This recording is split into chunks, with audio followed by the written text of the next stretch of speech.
பாக்கியலட்சுமி இங்க ஈஸ்வரி ஆசைப்பட்ட மாதிரி கோபி கூட பாக்கியாவை ஒன்று சேர்த்து வச்சணும்னு சொல்லி இங்க நிறைய பிளான் பண்றாங்க. ஆனா அதே நேரத்துல இனியாவால கோபி இங்க தலை குனிஞ்சு நிக்கிறாரு. எல்லாத்துக்கும் காரணம் கோபி தான் சொல்லி பாக்கியா கண்டபடி கத்துறாங்க. உண்மையிலேயே பாக்கியா குடும்பத்துல ஏற்படக்கூடிய பிரச்சனைக்கெல்லாம் காரணம் கோபி தானே நீங்களும் நினைச்சீங்கன்னா மறக்காம இந்த வீடியோக்கு ஒரு லைக் பண்ணி அப்படியே மறக்காம நம்ம சேனலை சப்ஸ்கிரைப் பண்ணி தொடர்ந்து உங்களுடைய ஆதரவை நம்ம சேனலுக்கு கொடுங்க. இங்க ராதிகா போனதுக்கு அப்புறமா கோபி ஒரு மாதிரி மனசுடைஞ்சு போய் தான் இருக்காரு. அதே நேரத்துல இங்க பாக்கியா தன்னுடைய புதிய ஹோட்டல்ல ஓபன் பண்ண போறாங்க. அதுக்காக இங்க பாக்கியா ரொம்ப பிஸியா வேலை பார்த்துட்டு இருக்காங்க. அப்போ வந்த கோபி, என்ன பாக்கியா வேலை முடிஞ்சா நான் எதுவும் ஹெல்ப் பண்ணவா அப்படின்னு கேட்கிறாரு. இல்ல கோபி, எல்லாமே நானே பார்த்துட்டேன். நீங்க போய் ரெஸ்ட் எடுங்க. ரெஸ்ட் எடுத்துட்டு காலையில ஓப்பனிங்க்கு வந்தா போதும் அப்படின்னு பாக்கியா சொல்றாங்க. உடனே கோபி சொல்றாரு, தெரியும் பாக்கியா, நீ எல்லாத்தையுமே தனியா பண்ணிடுவேன்னு எனக்கு நல்லாவே தெரியும். ஏன்னா நீ அந்த அளவுக்கு இப்போ ஃபுல் ஃபார்ம்ல இருக்க. இருந்தாலும் நீ இதைதான் சொல்லுவேன்னு எனக்கு தெரியும். இருந்தாலும் கேட்கலாமே அப்படின்னு தான் வந்தேன். பரவாயில்ல பாக்கியா, வேற எதனா வேலை இருந்தா சொல்லு, கண்டிப்பா நான் செய்யறேன் அப்படின்னு சொல்லி இங்க பாக்கியாட்ட கோபி பேசிட்டாங்க போறாரு. அதை பார்த்த ஈஸ்வரிக்கு சந்தோஷம் தாங்கல. ஒரு வழியா அந்த ராதிகா கோபியோட வாழ்க்கையை விட்டு போயிட்டா. அவ தான் கோபிக்கு இருந்த மிகப்பெரிய பிரச்சனையே. அவ போனதுக்கு அப்புறமா இப்போ கோபி கொஞ்சம் நார்மலா இருக்கான். அது மட்டும் இல்ல, பாக்கியாவும் கோபி கிட்ட பேசுறான். எனக்கு இருக்கக்கூடிய ஒரே பிரச்சனை என்ன அப்படின்னா என் புள்ள கோபி தான். ஏன்னா நான் போனதுக்கு அப்புறமா என் புள்ள கோபி எப்படி இருப்பான், அவனை யார் பார்த்துப்பான்னு நினைச்சாலே எனக்கு ரொம்ப கஷ்டமா இருக்கு. கண்டிப்பா இந்த பாக்கியா மட்டும் என் புள்ளைய புரிஞ்சுக்கிட்டு அவ மட்டும் என் புள்ள கூட சேர்ந்து ஒத்துமையா வாழ்ந்தா அதுவே எனக்கு பெரிய சந்தோஷம் தான் அப்படின்னு ஈஸ்வரி நினைக்கிறாங்க. ஆனா பாக்கியா கோபியை புரிஞ்சுக்கணுமே. இவ வேற அப்பப்ப கேட்டா கோபிக்கு நான் சரிப்பட்டு வர மாட்டேன், கோபிக்கு செட் ஆக மாட்டேன் அப்படி அப்படின்னு பேசிட்டு இருப்பா. இவ மனசை மாத்தி எப்படியாவது கோபியோட சேர்த்து வச்சிடணும். ஒருவேளை எனக்கு எதனா ஆச்சுன்னா எனக்கு அப்புறம் என் பிள்ளைய என்ன என் அளவுக்கு கண்ணு கருத்தமா பாத்துக்க போறது பாக்கியா மட்டும்தான். அப்படி மட்டும் சேர்த்து வைக்காம கண்ணை மூடிட்டானா என்னுடைய ஆத்மா சாந்தி அடையாது. நான் அதையே நினைச்சு நினைச்சு உருகிட்டு இருப்பேன் அப்படின்னு ஈஸ்வரி யோசிக்கிறாங்க. எப்படியாவது இந்த ஹோட்டல் ஃபங்க்ஷன்ல கோபியும் பாக்கியாவையும் நெருங்கி பழக வைக்கணும் அப்படின்னு முடிவும் பண்றாங்க. இங்க ஈஸ்வரி கோபியை குறுக்குன்னு பாக்குறத நம்ம செல்வி பாத்துறாங்க. அக்கா, என்ன உன் மாமியாரு நீயும் கோபி சாரும் பேசுறத ஒரு மாதிரி குறுக்குன்னு பார்த்துட்டு இருக்க. அங்க பாரு, எனக்கு என்னமோ உன் மாமியார் இப்ப என்ன நினைக்க தெரியுமா? ஒரு வழியா அந்த ராதிகாவை துரத்தி விட்டுட்டோம். இனிமே அவளால தான் புள்ள வாழ்க்கைக்கு எந்த ஒரு ஆபத்தும் கிடையாது. இதுக்கப்புறம் என் பிள்ளை கூட எப்படியாவது இந்த பாக்கியாவை சேர்த்து வச்சிட்டோம்னா எந்த பிரச்சனையும் இருக்காது.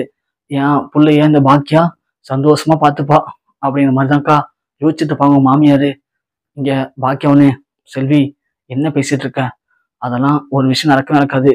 நான் அவரால் நிறையாவே பட்டுட்டேன். இதுக்கு மேலேயும் அவர் நம்பறதுக்கு நான் தயாரா இல்லை. என்னுடைய வாழ்க்கையை நான் பார்த்துக்கிட்டு தான் இருக்கேன். இனிமேலும் அப்படி பார்த்துப்பேன். அதனால நீ அதெல்லாம் யோசிக்காம போய் வேலையை பாரு. ஐயோ அக்கா, நான் யோசிக்கல, உங்க மாமியார் யோசிக்கலாம்னு சொன்னேன். செல்வி, நான் சொல்றேன்ல அது மட்டும் செய்ய நின்று அப்படின்னு இங்க பாக்கியா சொல்ல கரெக்டா ஈஸ்வரி எழுந்து வராங்க. என்ன பாக்கியா, எதுவும் வேலை இருக்கா அப்படின்னு கேட்க, ஏன் நீங்க ஒன்றும் செய்வானா, அதான் செல்வி இருக்கால அவ பார்த்துப்பா, நீங்க போங்க. இல்ல பாக்கியா, உனக்கு எதனா வேலை இருந்தா சொல்லு. நம்ம கோபி சும்மா தான் இருக்கான், அவனை வந்து செய்ய சொல்றேன். அவன் இந்த வேலையில நல்லாவே எக்ஸ்பீரியன்ஸான அவனும் நல்லா செய்வான் பாக்கியா அப்படின்னு சொல்ல, இல்ல நான் பார்த்துறேன், நீங்க போங்க அப்படின்னு சொல்லி இங்க ஒரு ஈஸியா அனுப்பி விடுறாங்க. செல்வி ஒண்ணு, பாத்தியாக்கா நான் சொல்லல, உன் மாமியாருக்கு கோபி சாரை உன் கூட எப்படியாவது பேச வைக்கணும், சேர்த்து வைக்கணும். அது மட்டும்தான் அவங்களுக்கு இருக்க ஒரே ஆசை. அதை மட்டும் செஞ்சுட்டாங்கன்னா அவங்க ரொம்ப சந்தோஷமா இருப்பாங்க. பாத்துக்கோக்கா, உங்க மாமியாரு அதுக்காக என்ன வேணும் பண்ணக்கூடிய ஆள் தான். இங்க பாக்கியா, செல்வி, நானும் சொல்றேன்ல, யாரு வேணாலும் என்ன வேணும் நினைக்கட்டும், எனக்கு அதை பத்தி கவலையே இல்லை. என்னால இனிமே அவர் நம்பி ஏமாற முடியாது. நீ போய் வேலையை பரப்போ அப்படின்னு சொல்ல, இங்க அடுத்த நாள் காலையில எல்லாருமே ஹோட்டல் ஃபங்க்ஷனுக்கு வந்துடுறாங்க. வந்த உடனே இங்க ஃபங்க்ஷனையும் கிராண்டா ஓப்பன் பண்றாங்க. கடையை ஓப்பன் பண்ணவும் இங்க எல்லாருமே அவங்களுடைய ஃபேமிலியா வந்திருக்காங்க. சொல்லப்போனா ஜெனியில் ஆரம்பிச்சு எழில் வரைக்கும் எல்லாரும் அங்க இருக்காங்க. அப்போதைக்கு இனியா பாப்பா யாரோ ஒரு பையன் கூட சேர்ந்து பேசிட்டு இருக்கத இங்க கோபி பாக்குறாரு. அதே மாதிரி செல்வியும் பாக்குறாங்க. கோபியை பொறுத்த வரைக்கும் இனியாவுடைய ஃப்ரெண்டா இருப்பாங்கன்னு சொல்லிட்டு இங்க கோபி அமைதியா போயிடாரு. ஆனா இங்க இனியா அந்த பையன்கிட்ட பேசுறதே சரியில்லையே, தனித்தனியா போய் இனியா பாப்பா ஏதோ பேசுற மாதிரி தெரியுது அப்படின்னு கரெக்டா இங்க செல்வி நோட் பண்றாங்க. நோட் பண்ணது மட்டும் இல்லாம என்னவா இருக்கும், சரி நாமளும் கூட போய் பார்க்கலாம் அப்படின்னு சொல்லிட்டு இங்க இனியாவுக்கு தெரியாம அந்த பையனும் இனியாவும் என்ன பேசிக்கிறாங்க அப்படிங்கிறத பாக்குறாங்க. அப்போ இனியா சொல்லுது அந்த பையன்கிட்ட, டேய் எல்லாம் ஒன்னா பாக்குறாங்க போல, நான் வேணா சொல்லிடவா எங்க அம்மாட்ட நான் உன்னை காதலிக்கிறேன் அப்படின்னு சொல்லிட்டு. வேணாம் வேணாம் இனியா, இப்ப சொல்லாத. உங்க வீட்டுல ஏற்கனவே நிறைய பிரச்சனை போயிட்டு இருந்துச்சுன்னு சொன்னால, இப்பதான் உங்க அப்பாவுக்கும் ராதிகாவுக்கும் நிறைய பிரச்சனை போய் இப்பதான் உங்க பாட்டியை பிரிச்சு விட்டுருக்காங்க. அதனால உங்க பாட்டி நினைச்சா நம்மளையும் ஈஸியா பிடிச்சிருவாங்க. நாம இப்ப சொல்ல வேணாம், நாம காலேஜ் முடிப்போம், இன்னும் கொஞ்ச நாள் தானே இருக்கு. முடிச்சதுக்கு அப்புறமா எனக்கு கண்டிப்பா ஒரு பெரிய வேலை கிடைக்கும். அந்த வேலை கிடைச்சதுக்கு அப்புறமா நான் சொல்றேன், அப்ப வந்து உங்க அம்மாட்டையும் அப்பாட்டையும் உங்க பாட்டிகிட்டையும் பேசலாம். அதுதான் சரியா இருக்கும். அது வரைக்கும் நாம கொஞ்சம் டிஸ்டன்ஸை மெயின்டைன் பண்ணலாம் இனியா. ஏன்னா இப்பயே தெரிஞ்சதுன்னா கண்டிப்பா உங்க வீட்டுல ஒத்துக்க மாட்டாங்க இனியா அப்படின்னு அந்த பையன் சொல்றான். அதை செல்வி காதுல வாங்கிறாங்க. அடி பாவமே, இந்த இனியா பாப்பா பார்த்து என்ன வேலை பார்த்துட்டு இருக்கு அப்படின்னு உடனே போய் செல்வி இங்க பாக்கியாட சொல்றாங்க. பாக்கியா உடனே, என்ன செல்வி சொல்ற, உண்மையாவா? ஆமாக்கா, அந்த நிக்கிறான் அந்த பையன், அவன் என்னமோ நான் கூட இனியா பாப்பாவோட ஃப்ரெண்டா இருப்பான்னு நினைச்சேன்.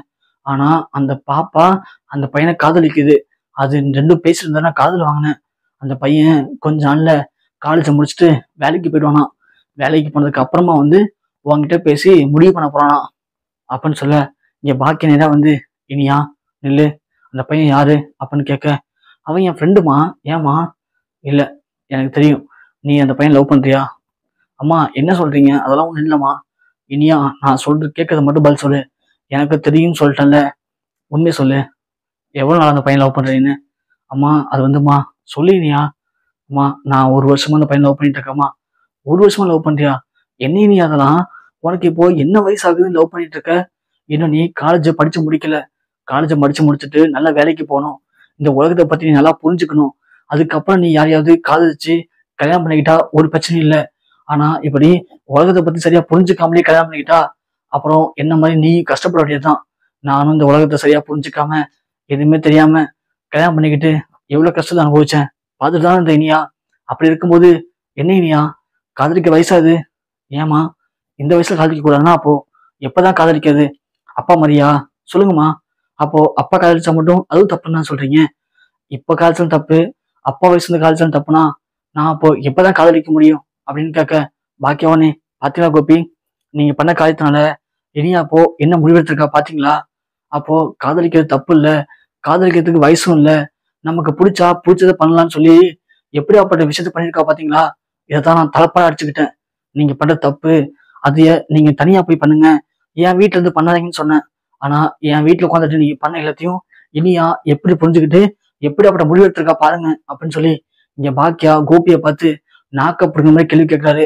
இங்க கேட்க கேட்க கோபியால பதில் பேச முடியல. தன்னால தன் குடும்பமே கெட்டு போச்சு அப்படின்னு கோபி ரொம்பவுமே மனமுடிச்சு போய் எதுவுமே பதில் பேச முடியாம கூனி குறுக்கி நிக்கிறாரு அதே இடத்துலயே.